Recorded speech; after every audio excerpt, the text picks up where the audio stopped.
liñ mën a tënk moom moo di ki nga xam ne moo fi toogal askan wi mu di procureur général bi cour suprême Marème Gueye li mu wax lu leer la nee na que ministère li ñu def dañoo jalgati dañoo salfaane yoon dañoo jalgati dañoo salfaane ak yelleef Ousmane Sonko et que teguñu ko fenn ndax amul fenn ci kaw yoon foo xam ne ñoom am nañu martaba ak sañ-sañu bañ a joxe fiche de parrainage yi parce que bu fekkee Ousmane war na nekk candidat wala warul nekk candidat ko conseil constitutionnel donc moom moo ko mën a wax mais fii ñu toll bépp sénégalais bi nga xam ne que respecté nga condition yiñ la laaj pour laajte fiche de parrainage dañ la ko war a jox kon boog nekkuñu ci benn yoon mu nekk ne justice dogal ci ni mu gën a gaawee 600 nañu jël nañu permettre Ousmane Sonko mu jël ay fiche de parrainage am bu waree Sénégal yëpp dégg nga ak coono beeg lam ca mën a ñàkk ak mbir mi nu mu méttee dégg nga affaire am la ndax bu ñu fekkee dem nañu ba conseil constitutionnel du ñoom du ministère conseil constitutionnel moom mooy xool kan moo war a nekk ak kan warul nekk. wante buñ ko teree léegi dinañ ko xañ droit boo xam ne conseil constitutionnel du am sax possibilité pour wax ay waxam te kooku amuñu droit bi conseil constitutionnel dafa am droit bu wax kan moo war a nekk ak kenn warut a nekk kon boog nañ ko permettre mu dem kooku mooy ki nga xam ne mooy waxal askan wi mooy procureur général cour suprême Marème Gueye substitut avocat général ñu nit waxuñu woon lu weesu loolu ci nga xam ne nag mooy atte dañoo pare yaakaaroon nañ ne que xëy na dina dem dallu tuuti pour xool ku ne la nga wax lan la parce que ñetti waxtoo ngi ni nit ñaa ngi wax dégg nga ci ñetti waxtu nit ñi lu mot nan la tuddi fukki nit ak juróom wax nañu ak avocat général bi xanaa loolu war na laaj dallu wante dafa pare rek mu ko ci kayit commencé lire ci liir bi gis nañ ne que la mu doon wax dafa méngoog ñun li ñu wax dafa méngoog li nga xam ne moom la avocat général bi mooy ki fiy waxal nan la tuddati askan wi dégg nga di wax wante ba mu demee ba mu jeex mu mel ni dafa mel ni am njuñ njaaj mu daaneel ne que wante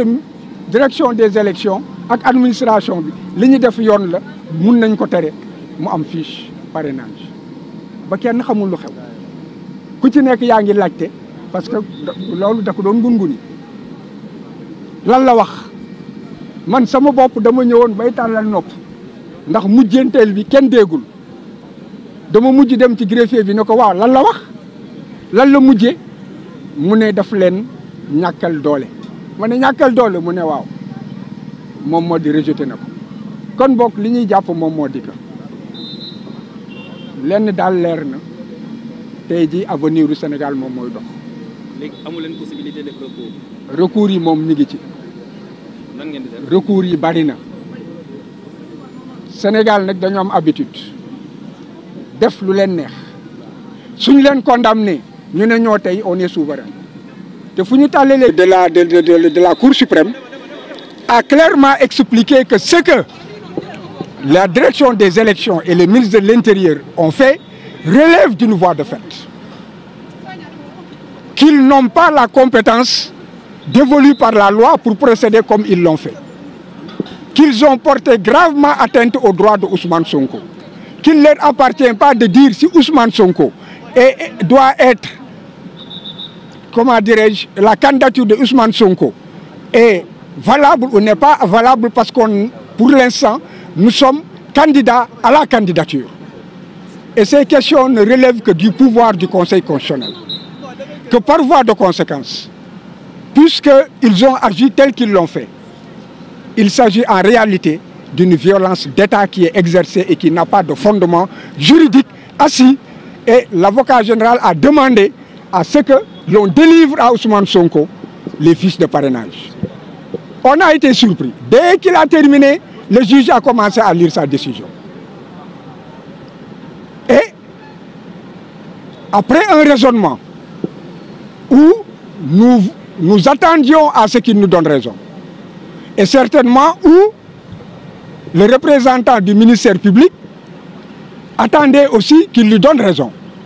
Parce qu'il a reconnu l'urgence en raison des délais. Il a reconnu qu'il y ait que le droit de voter et d'être élu est un droit, est une liberté fondamentale qui est garantie par la Constitution et prévue par les traités et conventions ratifiées par le Sénégal et auxquelles le Sénégal doit être soumis. Que le fait d'avoir des fiches de parrainage participe du processus électoral et que par voie de participe du processus électoral. Après avoir reconnu tout cela, après avoir reconnu l'urgence, alors le juge, brusquement et sans que l'on puisse comprendre comment, il a dit que la direction de surveillance des élections et le ministre de l'Intérieur avaient le droit d'empêcher qu'on remette à Ousmane Sonko des fiches de parrainage. Donc nous avons tous été assommés. Et jusqu'à présent, chacun se demande qu'est-ce qu'il a dit, parce qu'en réalité, la fin était un murmure et j'étais obligé de m'approcher de lui et de tendre l'oreille. Mais quand même, j'étais obligé d'aller demander au greffier, mais enfin, qu'est-ce qu'il a murmuré? Il m'a dit, il a rejeté. Et que comptez-vous faire maintenant? Alors, j'ai dit que cependant, je ne suis pas surpris. Parce que, écoutez mon raisonnement. J'ai dit que j'ai été déçu. Parce que le droit n'a pas été dit. Que je ne suis pas surpris. Parce que, depuis 2015, avec le pouvoir exécutif en place, je ne vois nulle part la séparation de l'exécutif et du pouvoir judiciaire. Ce que je vois,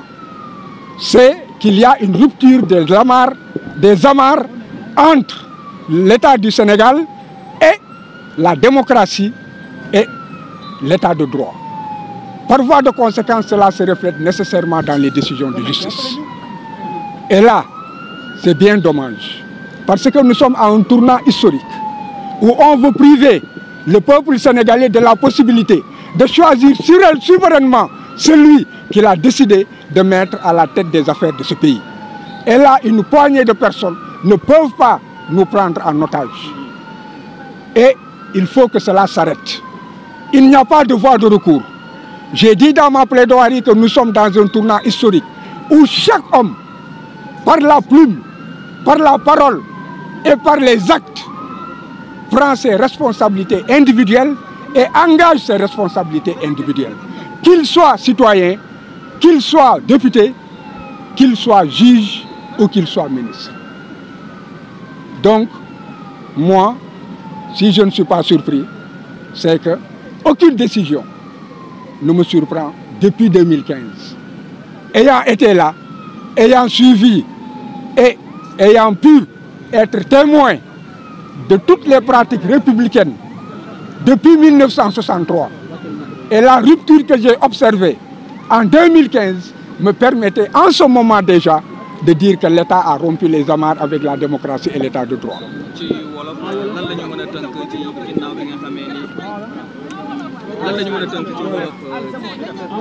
Oui.